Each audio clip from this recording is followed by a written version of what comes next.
Hello students, welcome to 1 plus 1 channel.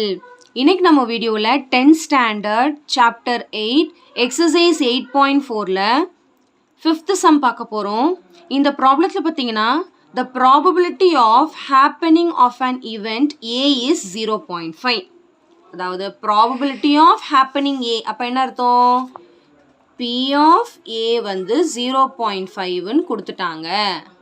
அடுத்து and that of B is 0.3. அதே the probability of happening of an event A is 0.5 and B is 0.3. அப்ப probability of happening B வந்து 0.3. ஓகேவா? not happening B barன்னு போட்டுக்க வேண்டியதான்.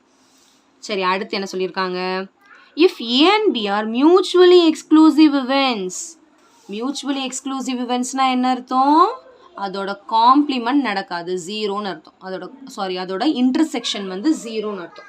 Mutual exclusive இவெண்ட்ஸ்னா intersection வந்து ஜீரோன்னு அர்த்தம். இப்போ நம்ம என்னதான் கண்டுபிடிக்கணும்னு பார்க்கலாம். Then find the probability that neither ஏ நார் பி ஹேப்பன்.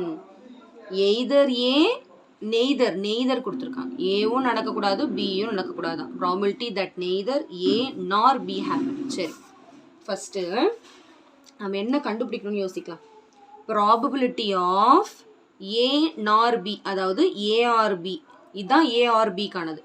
நாட் ஹேப்பன்னா காம்ப்ளிமெண்ட் கண்டுபிடிக்கணுமா இது? சரி, இப்போ இதுக்கு ஃபார்முலா நம்ம எப்படி எழுதுவோம்?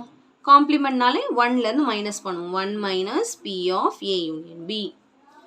அதாவது P of A union B தெரிஞ்சாதான் இதை கண்டுபிடிக்க முடியும். இப்போ P of A union B எப்படி கண்டுபிடிக்கிறதுன்னு யோசிக்கணும். ஃபர்ஸ்ட் நமக்கு தேவையே P of A union B தான். P of A union B என்னது?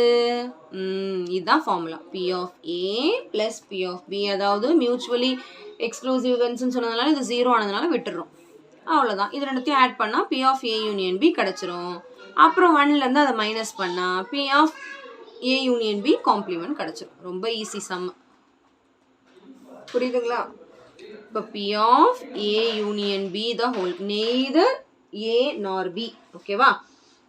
இப்போ P of 1 minus P of A union B. அப்போ என்ன வரும்? 1 minus 0.8 is nothing but 0.2. ரொம்ப ஈஸியாக முடிஞ்சிச்சு பாருங்க sum. neither A nor B னா ரெண்டுமே நடக்கக்கூடாது. அப்போ first A union B, ARB, அதுக்கப்புறம் அது நடக்கக்கூடாதுன்னு சொல்லிட்டாங்கன்னா காம்ப்ளிமெண்ட் போட்டுக்க வேண்டியதான். ரொம்ப ஈஸி சம். சரிங்களா?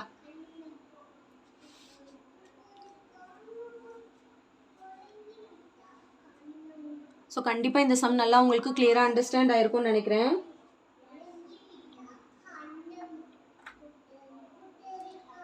So thank you so much for வாட்சிங் ஸ்டூடெண்ட்ஸ். பாய்.